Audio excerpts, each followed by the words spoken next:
But first tonight, America's cities, they are in crisis. Look at the statistics. They're everywhere. Rape, robbery, assault, murder is skyrocketing. In Portland, the murder rate is up a whopping 800%. In Minneapolis, it's up by a whopping 56%. Philadelphia, Washington, D.C., Los Angeles, New York, Chicago, also now suffering through major spikes in violent crime. Now, what do all these cities have in common? One, they are all run and have been for many years by far-left Democrats. Number two, the same Democrats that vilified law enforcement, slashed police budgets, defunding the police, vowing to defund and dismantle as well, enacting soft-on-crime policies like no bail reform, refusing to prosecute people that we have video of rioting and looting involved in arson and other violent criminals. During the summer of 2020, these Democrats, they bent the knee to an angry mob, denied the reality that was playing out before the entire country. In Minneapolis, city leaders allowed a police precinct to be burned to the ground. In Seattle, entire city blocks were ceded to rioters and criminals for weeks. Downtown Portland was lit on fire almost every night for months. And all across the country, police were assaulted with bricks and frozen water bottles and rocks and Molotov cocktails. Several other cities experienced arson, looting on a massive scale. Look at your screen. Scenes like this in Santa Monica, California, they were widespread, looting in broad daylight. In Chicago, New York, Los Angeles, dozens and dozens of storefronts smashed and looted. In Times Square over the weekend, a Marine was hit with a stray bullet.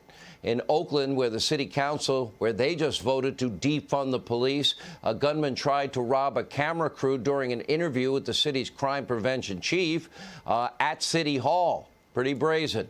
A few weeks earlier in San Francisco, another news crew was robbed at gunpoint, again in broad daylight. Take a look. The car came up here while we were about to do an interview.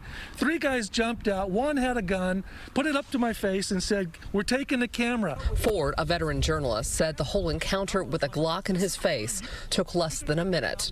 My whole thought at the moment was, let's be calm. Let's not get this guy excited. He's got the gun. I don't. So you take the camera. It's yours, buddy. The violence is out of control, and it's happening in many cities all across the country. Instead of cracking down on crime and restoring law and order so we can be safe and secure and pursue happiness, well, police budgets, they're getting slashed. Officers are now being restricted. They're told to stand back and stand down. Many criminals who loot and riot and steal, they're not even getting arrested. And most of those that have been locked up, they're just quickly let out of jail, and then all charges, even with videotaped evidence, is dropped. For example, 118 individuals arrested in New York City during last year's looting spree. Almost every single case was just dismissed. Tons of evidence. Now, after a year of chaos and violence and mayhem, almost no one in America supports this insane defund the police movement. Only 18%, according to a recent poll. And meanwhile, a brand new Harvard-Harris poll shows an overwhelming majority, nearly 70% of Americans have, in fact, a favorable view of police. According to a Pew poll, minorities, including African Americans, are worried about crime and oppose cuts to police funding. Obviously, these are not good numbers for Democrats that have sat idly by and silent and spent the last year themselves vilifying the police, defunding and dismantling. But tonight, the Biden administration, well, they have a bold new plan, they tell us. Unfortunately, that plan has nothing to do with making your cities safer. Instead, the geniuses in the new administration, they're now accusing Republicans. They're saying they're the ones that want to defund the police. Okay, I'm not making this up, and we've got the videotape to prove it. Take a look. Look, Republicans are very good at staying on talking points of who says defund the police, but the truth is they defunded the police. We funded crime intervention, and a whole bunch of other things. Part of his announcement is also ensuring there's specific guidance to communities across the country to ensure that they have funding to get more community police around the country, something that was supported by the American Jobs Plan that was voted into law by Democrats just a couple of months ago. Some might say that the other party was for defunding the police. I'll let others say that, but that's a piece. That's what you call an outright lie. You could even call it a conspiracy theory if they actually believe that crap. And where are the so-called fact checkers at the Washington Post or Fake News CNN or PolitiFact? Maybe they want to weigh in on this one. This might be the most blatant lie in modern American politics, but you don't have to take my word for it because we actually have proof. It's called videotape.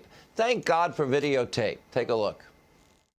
Yes, I support the defund movement because this is about the investment in our communities, which have historically been divested. One that I'm actively engaged in advocacy for, is the reduction of really truly talking about the reduction of our NYPD budget and defunding a $6 billion NYPD budget. This model of saying, not only do we need to defund, but we need to dismantle and start anew, allows us to really reimagine what public safety should look like in our community. You know, in many cities in America, over 1/3 of their city budget goes to police. So we have to have this conversation. What are we doing? Remember last year, the Democrats, they wouldn't call riots riots, and the same Democrats never mentioned it at the DNC, all that had gone on last summer. Kamala Harris herself even promoted that bail fund to get violent criminals out of jail. During the DNC, no mention of last summer's violent riots. Even Joe Biden himself, he said that police have become the enemy, and he agreed that cities should absolutely redirect funds away from law enforcement. They're now blaming Republicans for this, but we've got more videotape to prove they're wrong, and they're outright lying. Take a look. Surplus military equipment for law enforcement. They don't need that. The last thing you need is an up-armored Humvee coming into a neighborhood. It's like the military invading. They don't know anybody. They become the enemy. They're supposed to be protecting these people. So my generic point is that... Do we agree that we can redirect some of the funding? Yes, absolutely. At least he didn't say, come on, man, are you a junkie? Now, just to recap, the radical socialist base of this New Deal Democratic Party demanded that the police be defunded. They did it. Democratic leaders in the House and the Senate, Joe Biden, Kamala Harris, they all agreed.